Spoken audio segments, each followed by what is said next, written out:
Hey crew, I've got the key to that 24 Ford Mustang Dark Horse. We are going to take it for a drive, but first, let's check out how it looks on the inside and outside. The Dark Horse nameplate is new for Mustang, and with it comes some styling distinctions, like this tarnished gray for the fascia beneath the headlights and for the Mustang logo, along with the racing stripes just outside the gloss black center marker. There is a functional heat extractor up on that hood, and there's more gloss black around the functional corner vents, the front air dam, and these inlets here just to the outside of the main grille. The headlights are projector LEDs with LED DRLs and sequential turn signals. This car is painted in racing red. It's an appropriate fire engine red for a muscle car, but wouldn't be my first choice. At the side is a unique set of 19-inch alloy wheels in that same dark gray, wrapped in Pirelli P0 summer tires, 255 section front and 275 at the back. If you option on the handling pack, you'll get wider wheels with a wider section, much stickier Trofeo RS tire, but either way, you've got Brembo 6-piston brakes up front and 4-piston at the rear. There's a gray lower sill, gray for the mirror caps and window trim, and that racing stripe design continues on the roof and to the deck lid. The profile shows off the traditional rear biased silhouette, and it looks ready to, it's a horse, stampede forward. Around back, this is the standard size spoiler, though with the handling pack, you get a bigger one with a gurney flap. Then beneath, we have the LED taillights with sequential turn signals, a very large diffuser, all in plastic unfortunately, with equally large quad exhaust ports in a dark gray.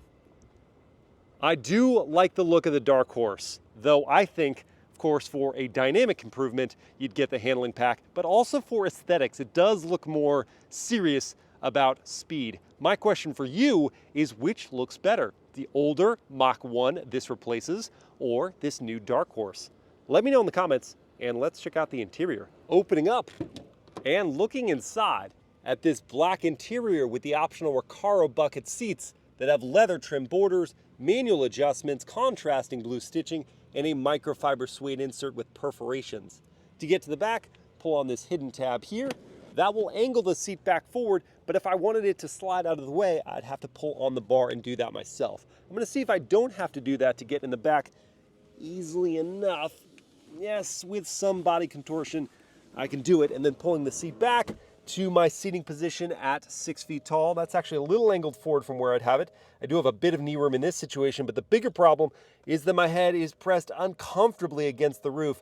No adult is going to want to sit back here, and you should not put them back here if you like them. There's also no accommodations. I've got no storage, no air vents, no USB ports, and no armrest to come down.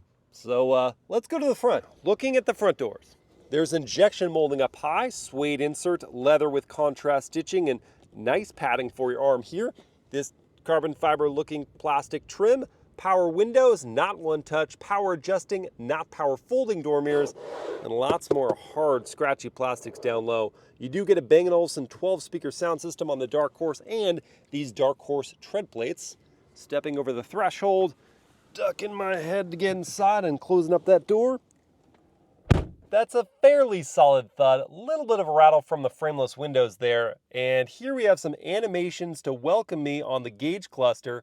I could sift through all these or put it into accessory mode to jump right to that Dark Horse logo.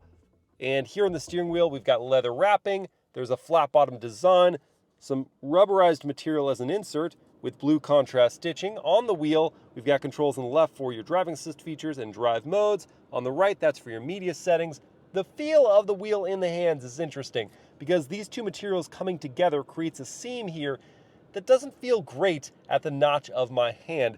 On the back of the wheel, I've got these plasticky paddles with not much travel. Beyond the wheel is a high-resolution digital gauge cluster with reconfigurations, and just to the right of that is a large infotainment screen, also high-res, and it's decently easy to navigate. It's also got wireless Apple CarPlay and Android Auto. On the passenger side, it says Dark Horse with a production number, or that plasticky trim here, injection molding up high, leatherette padding down low with contrast stitching, the same trim around the air vents. You've got your custom button here, traction control, and your defroster. That's the only physical climate button. Everything else is found in the infotainment screen.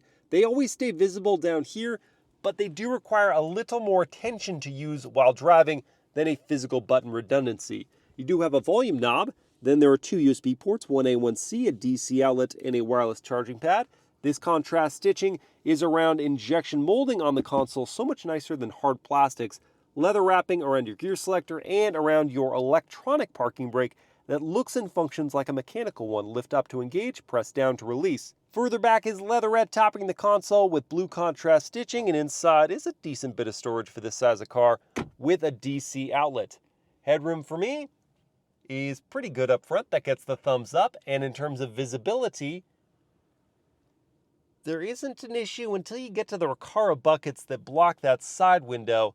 The view out the back is just fine though, and there's standard blind spot monitoring with rear cross traffic. Overall, the optional Recaro buckets do help out the impression of this cabin because the standard Dark Horse details aren't all that distinct from the much less expensive Mustang GT. But let's see about the driving experience next.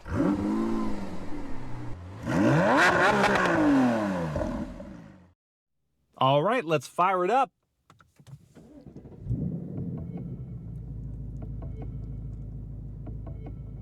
'Tis a mighty noise to start your day. And if it's too much for your neighbors, then you'll want to go in here to the vehicle settings and turn on the quiet start function. If you do that, then every time the vehicle starts, it will do so with the baffles and the exhaust closed up, so it's not quite as thunderous of a beginning to your day and to your neighbor's day. You can also change the exhaust while driving. I am going to begin first by saying hello, cabin crew. Thanks for joining for this drive review in the Mustang Dark Horse. Then I'm going to select my drive mode here on the steering wheel. We've got normal, there's sport, there's track. I like these animations, they're very cool. Drag strip, slippery, and a custom mode. Now, if you choose the custom mode, it's going to pull up all your presets, which are done so here by hitting that Mustang, changing the custom mode. One thing I don't like about the way Ford does custom is that it says you can choose your base drive mode. So, of course, I would want to go, all right, sport, but then I want the softer dampers. Oh, I can't do that. It has to be the sport dampers if you choose that base drive mode. If I go into normal, it'll say, oh, you can have the normal throttle response, but I can't choose the sport dampers. So what's the point of custom? I can change the steering and I can change the exhaust volume. That's about it. So the custom mode isn't nearly as sophisticated, not as customizable, if you will, as other vehicles, other performance cars with custom modes. I'm just going to begin in that normal drive mode. I'm going to throw on my seatbelt here and release the electronic parking brake. That's so much better than the little buttons that you get in so many other vehicles. And then I'm going to pull back on the gear selector into reverse. That brings up a high resolution backup camera with trajectory lines. No other views to choose from, no surround view or anything like that, but I do have parking sensors for the rear. Then going down into drive carefully, because I can easily overshoot that and go into manual mode. I've done that many times.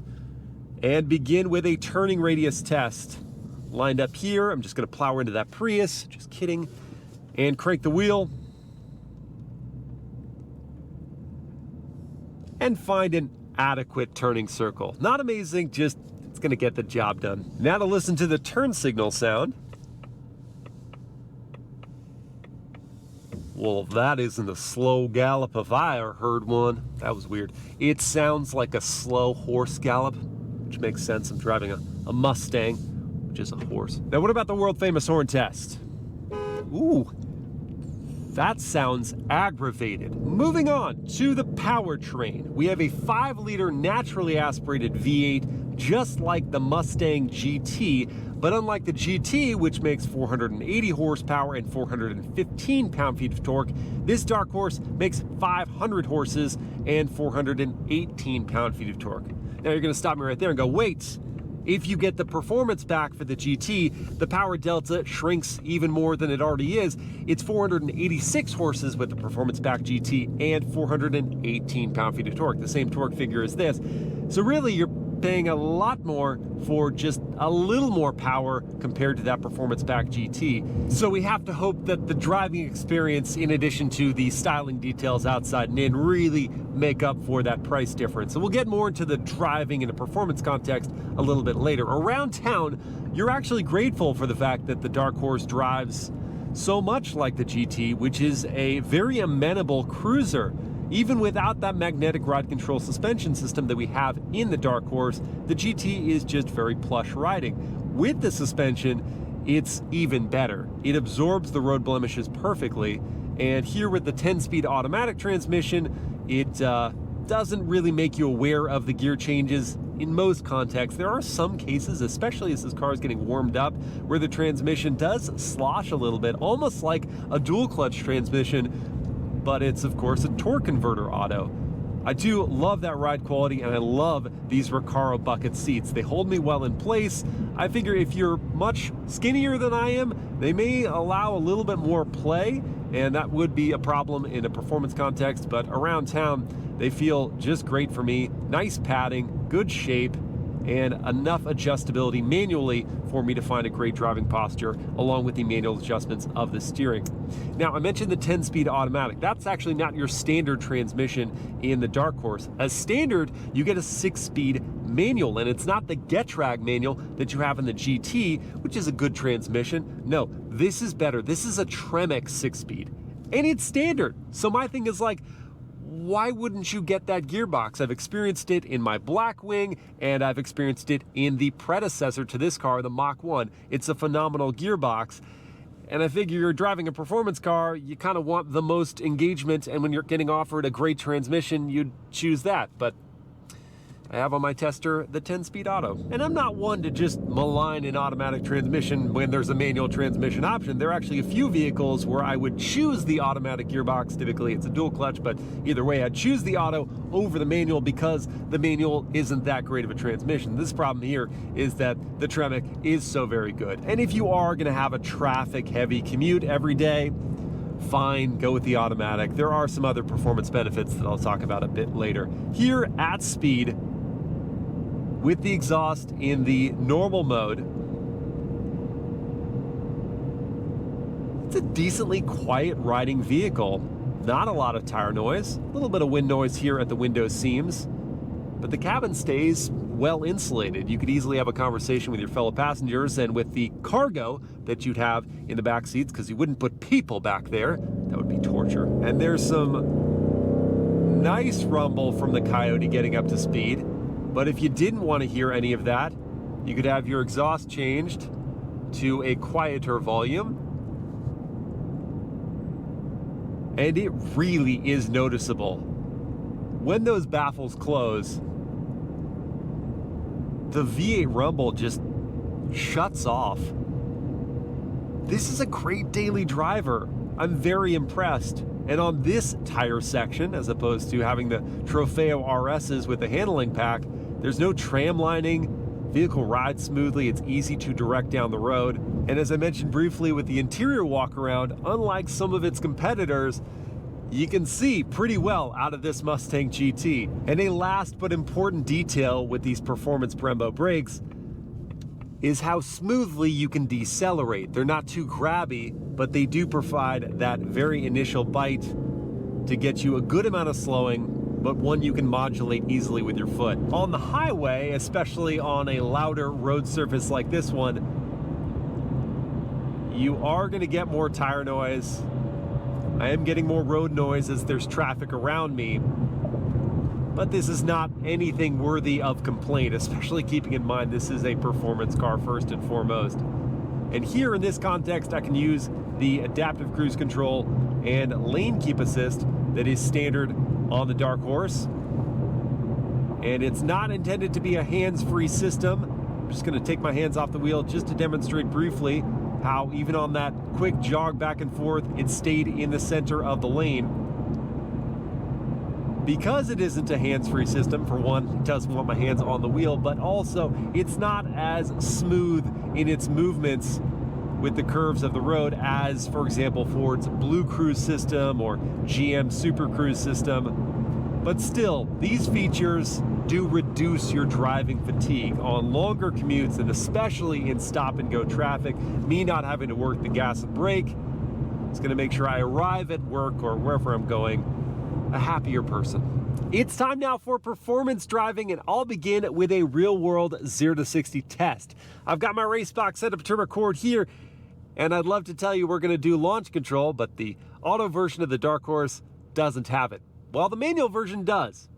Yet another reason I wish I had that gearbox. Anyway, to do the best launch possible without launch control, I have to make sure I'm in the drag strip drive mode.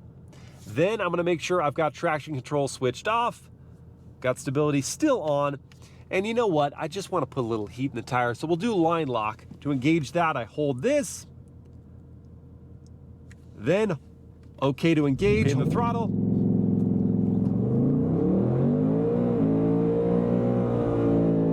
And it's a smoke-filled morning. There's heat in the tires now.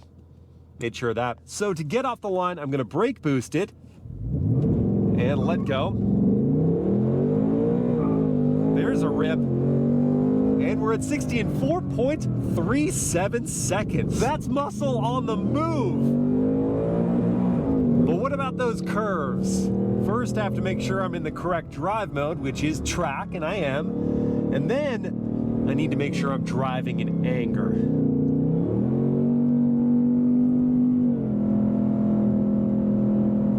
I'm going to leave the transmission first in the auto mode to see how it adapts to this driving behavior in this drive mode. One thing that is already adapted are those dampers. Firmed up the body, reduced that roll. Brembo brakes have excellent bite.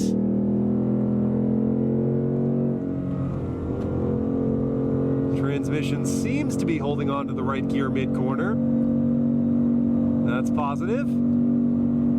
Steering feel, that's lacking. Oh, there's a weird upshift mid-corner. Not my favorite.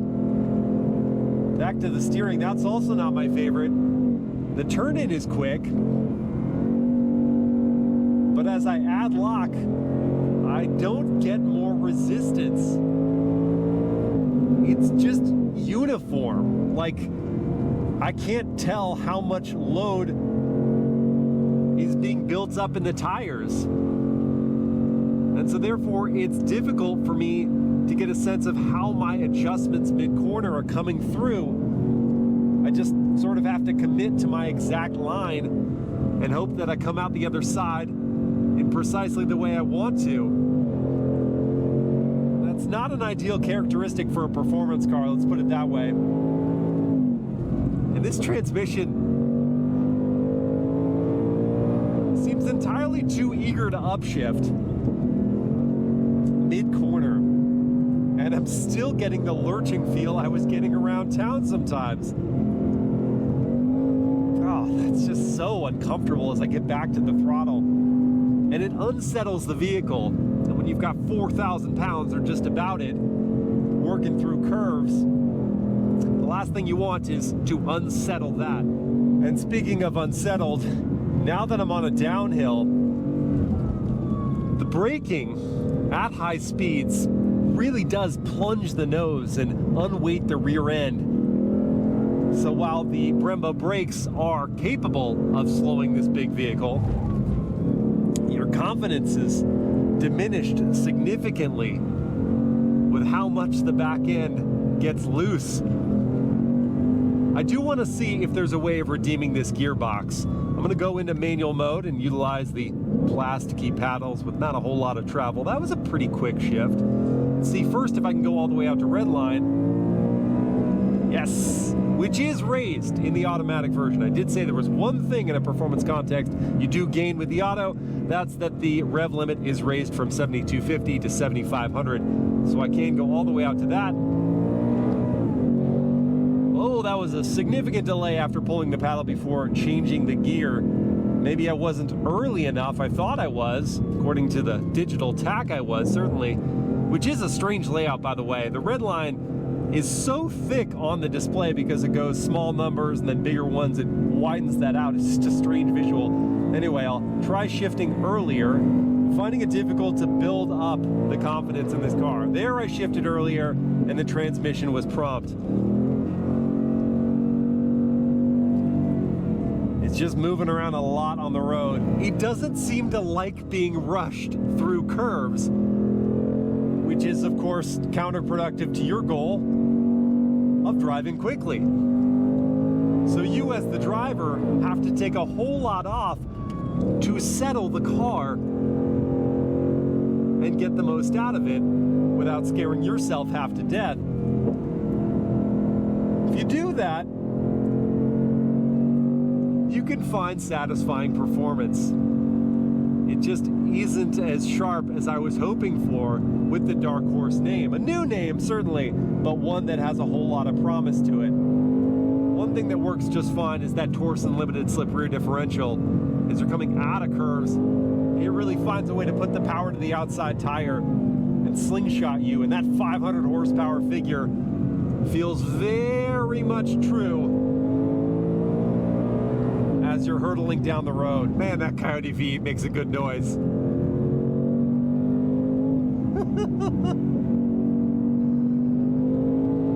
I love hearing it howl.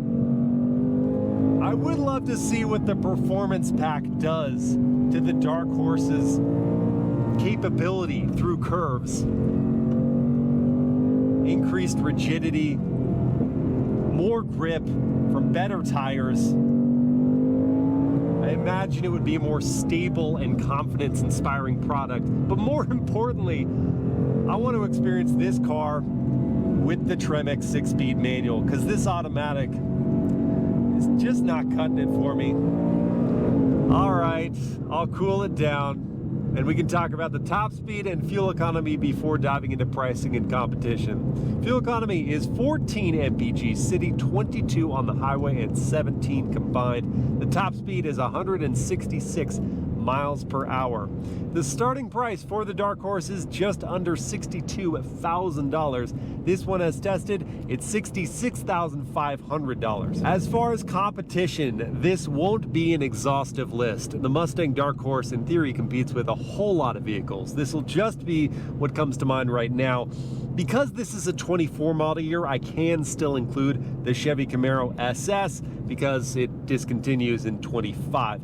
So the Camaro SS 2SS is about $49,000 to start. It makes 455 horsepower, gets to 60 in 4.4 seconds, has a top speed of 165 miles per hour, and fuel economy of 16 combined. Then there's the Toyota GR Supra 3.0. That one's about $58,000 to start. It makes just 382 horsepower, but it gets to 60 in only 3.9 seconds, has a top speed of 161 miles per hour, and fuel economy of 21 miles per gallon. And the last one I'll mention right now is the Nissan Z Performance. That's $53,000 to start. It makes 400 horsepower even, gets to 60 in 4.0 seconds, has a top speed of 150 miles per hour, and fuel economy of 22 combined. Before I reach a verdict on this car versus the competition, let's just isolate the Mustang for a second.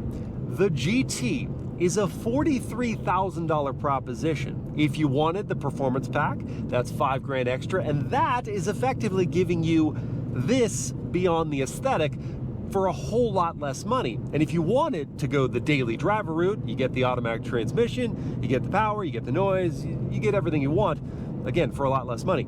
If you want the manual though, now the Dark Horse is starting to make a whole lot more sense, because you don't have the Getrag in the GT, you have the Tremec, and that is a significantly better transmission, gives you a whole lot more engagement. But without the performance pack, as I've experienced, there's still other things that I wish could take it to the next level dynamically. The feel, the grip, the rigidity. That will bring you to the Dark Horse with the performance pack and the Tremec. That car poses a real problem for the vehicles I just mentioned. I'd rule out the Nissan Z Performance right away. I would say the Camaro SS, it has a great platform, it's a really great corner cover, but it's nowhere near as nice to live with as the Mustang. The Toyota GR Supra, that's also not nearly as nice to live with, but that's a really capable car. And if you want to weigh in on the M2 and the 718 Cayman, then it's an interesting conversation. But without bringing up those two, I think the Dark Horse with the manual and the performance pack would be the way I would go and feel like the mid to high $60,000 was money well spent. If that's not what you want though, if you don't want the ultimate corner carver in a muscle car form, just go get a GT and be happy with the money you saved and be happy with the Coyote V8, the power that you do have, the fun you do have, and importantly, the excellent daily driver comforts that you get with the Mustang. I hope you guys have enjoyed this drive review, and I will see you again next time.